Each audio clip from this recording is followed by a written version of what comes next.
Hello दोस्तों, आज हम प्रश्नावली 3.2 का क्वेश्चन नंबर 2 करेंगे। इसमें कह रहा है कि विभाज्यता की जांच के नियमों का प्रयोग द्वारा ज्ञात करें कि निम्नलिखित संख्याओं में कौन सी संख्या 2 से, 3 से, 5 से और 9 से विभाजित है। इसमें हमें क्या करना है कि जांच करना है कि क्या ये जो संख्याएं हैं 2 से विभाजित है या 3 से विभाजित है या 5 से विभाजित है या 9 से विभाजित है। तो चलिए शुरू करते हैं। तो इसमें भी हम चार्ट जैसा बना लेंगे और लिख देंगे कि 2 से नियम से, 3 के नियम से, 5 के नियम से और 9 के नियम से। तो पहला 2 के नियम से देखते हैं। 126 102 का नियम क्या है कि इसका इकाई अंक क्या होना चाहिए, 0, 2, 4, 6 या 8 होना चाहिए। तो इसका इकाई अंक क्या है, 6 है, इसलिए यह क्या है, 2 से विभाज्य है। फिर अगला क्वेश्चन का इकाई अंक क्या है, 2 है, इसलिए यह भी संख्या 2 से विभाज्य है। फिर अगला का इकाई अंक क्या है, 0 है, तो यह भी संख्या क्या है, 2 से विभाज्य है। फिर अगली संख्या का इकाई अंक क्या है, 0 है, तो इसलिए यह भी 2 से विभाज्य है। फिर अगली संख्या का इकाई अंक 6 है, इसलिए यह भी विभाज्य है। और अगली संख्या का इकाई अंक क्या है, 9 है, इसलिए यह 2 से विभाज्य नहीं है। अब है 3 के विभाज्यता के नियम से। तो इसमें क्या कहता है कि सभी संख्याओं के अंकों को जोड़ा जाता है और 3 से भाग दिया जाता है। तो चलिए देखते हैं। इस संख्या को जोड़ो तो कितना आया, 9 आया। 9 को 3 से भाग दिए तो क्या हो गया, यह 3 से पूरी कट गया, इसलिए यह संख्या क्या है, 3 से विभाजित है। फिर अगली संख्या को हमने जोड़ा तो कितना आया, 15 आया। फिर 15 को 3 से विभाज्य किया तो यह भी 5 बार में कट गया, इसलिए यह भी संख्या क्या है, 3 से विभाजित है। फिर अगली संख्या के अंकों को हमने जोड़ा तो कितना आया, 18 आया। 18 को 3 से विभाज्य किया तो यह भी संख्या क्या है, 3 से विभाजित है। फिर अगली संख्या के अंकों को जोड़ा तो कितना आया, 7 आया, जो 3 से विभाजित नहीं है, इसलिए यह संख्या भी 3 से विभाजित नहीं है। फिर हमने संख्या को जोड़ा तो कितना आया, 21 आया, जो क्या है, 3 से विभाजित है। फिर इसको जोड़ा तो कितना आया, 30 आया, तो यह भी संख्या क्या है, 3 से विभाजित है।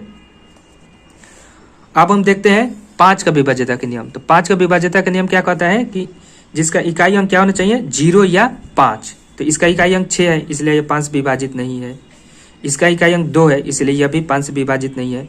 इसका इकाई अंक क्या है, 0 है, इसलिए यह क्या है, 5 से विभाजित है। फिर इसका इकाई अंक क्या है, 0 है, तो यह भी 5 से विभाजित है। फिर इसका इकाई अंक क्या है, 6 है, तो यह 5 से विभाजित नहीं है। फिर इसका इकाई अंक क्या है, 9 है, तो यह भी 5 से विभाजित नहीं है।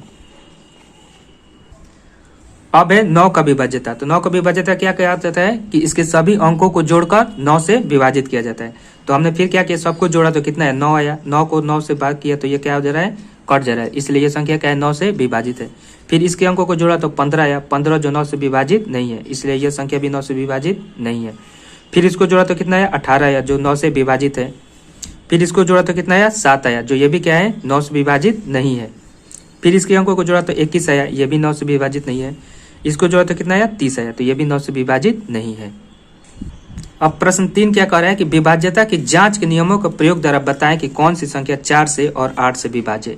अब हमें बताना है कि क्या यह संख्या 4 से या 8 से विभाजित है या नहीं। तो चलिए शुरू करते हैं।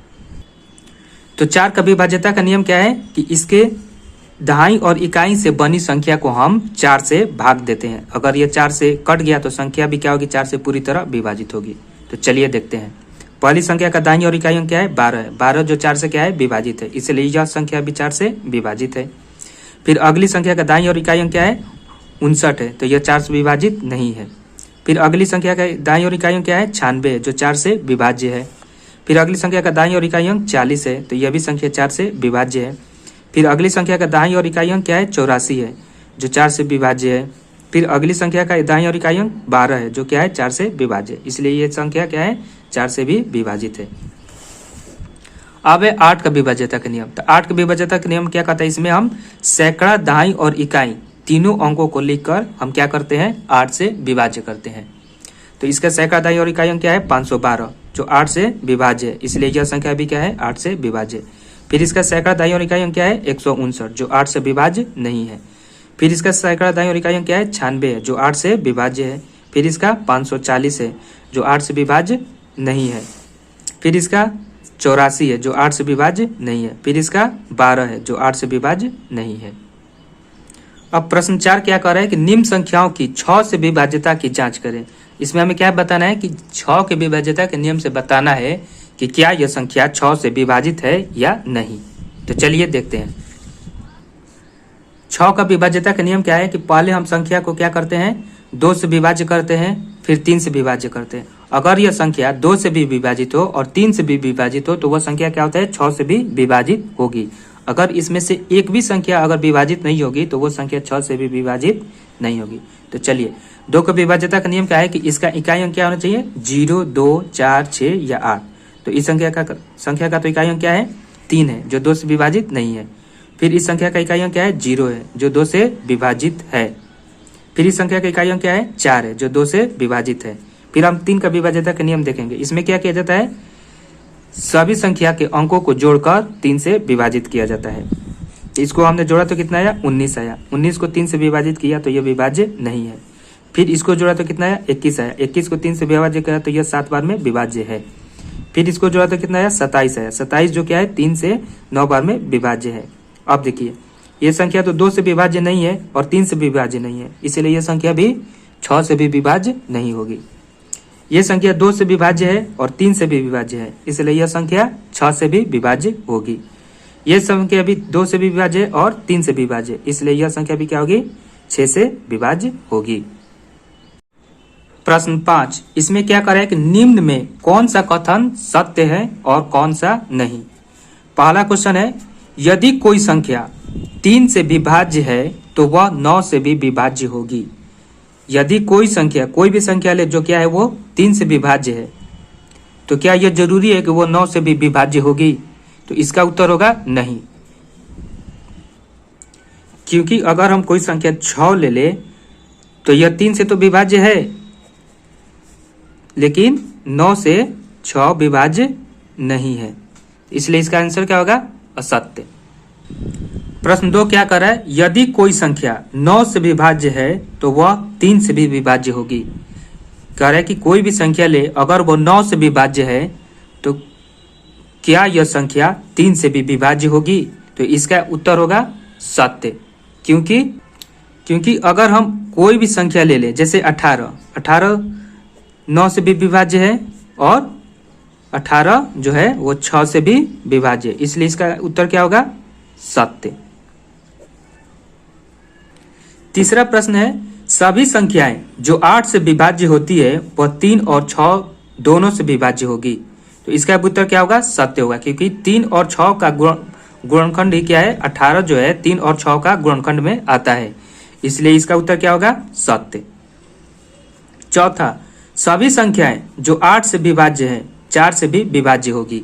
तो इसका उत्तर क्या होगा, सत्य होगा, क्योंकि अगर हम कोई संख्या ले ले जैसे 16 8 से भी विभाज्य है और 16 4 से भी विभाज्य, इसलिए यह क्या है, सत्य है। अगला है, जो संख्या 9 और 10 दोनों से विभाज्य है वह 90 से भी विभाज्य होती है। तो इसका उत्तर क्या होगा, सत्य होगा, क्योंकि 90 जो है 9 और 10 दोनों के गुणनखंड में आता है, इसलिए यह क्या होगा, सत्य। छठा बोला है, यदि कोई संख्या दी हुई 2 संख्याओं के योग को पूर्ण विभाजित करती है तो वह उन दोनों संख्याओं को अलग अलग भी पूर्ण विभाजित करती है। इसमें कह रहा है कि यदि हम कोई भी 2 संख्या ले लें और उन दोनों संख्याओं को जोड़कर एक तीसरी संख्या से भाग करें, तो अगर वह संख्या तीसरी संख्या से भाग हो जाती है तो क्या इसके अलग अलग भाग को भी हम उसी संख्या से भाग कर सकते हैं या नहीं? तो इसका आंसर क्या होगा, असत्य होगा। चलिए देखते हैं कैसे। मान लीजिए हमने कोई संख्या लिया 2, 4 और एक संख्या ले लिया क्या, 5। इस दोनों को जोड़ा तो हमने क्या आया, 4 और 5 को जोड़ा तो कितना आया, 9 आया। 9 तो 3 से विभाज्य है, लेकिन क्या इसके जो संख्या है 4 और 5 ये 3 से विभाज्य होगी कभी? तो नहीं। तो इसका उत्तर क्या होगा, असत्य। ठीक है। अगला प्रश्न क्या कर रहे हैं, 2 सअभाज्य संख्याओं में कम से कम एक अभाज्य संख्या होनी चाहिए। कह रहे कि अगर कोई भी 2 सअभाज्य संख्या हो तो क्या यह जरूरी है कि उसमें से एक संख्या क्या होना चाहिए, अभाज्य संख्या होना चाहिए? तो पहले हमें तो ये पता होना चाहिए कि सअभाज्य संख्या किसे कहते हैं। तो चलिए देखते हैं इसे। तो सअभाज्य संख्या किसे कहते हैं, ऐसी संख्याओं का जोड़ा जिनका सार्वगुणनखंड केवल 1 होता है, इस प्रकार के युग्म संख्या को सअभाज्य संख्या कहते हैं। सअभाज्य संख्या किसे कहते हैं, जिसका सार्वगुणनखंड क्या हो, केवल एक हो, जैसे 3 और 5, 14 और 9, इसमें जो सार्वग्रहणखंड आएगा वो क्या आएगा? केवल एक ही आएगा। तो इसका उत्तर क्या होगा? असत्य होगा। अगला है, दो क्रमागत विषम संख्याओं का योग सदैव 4 से विभाज्य होता है। तो इसका उत्तर क्या होगा? असत्य।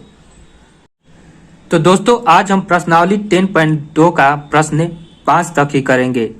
बाकी के क्वेश्चन हम अगले भाग में करेंगे। जय हिंद।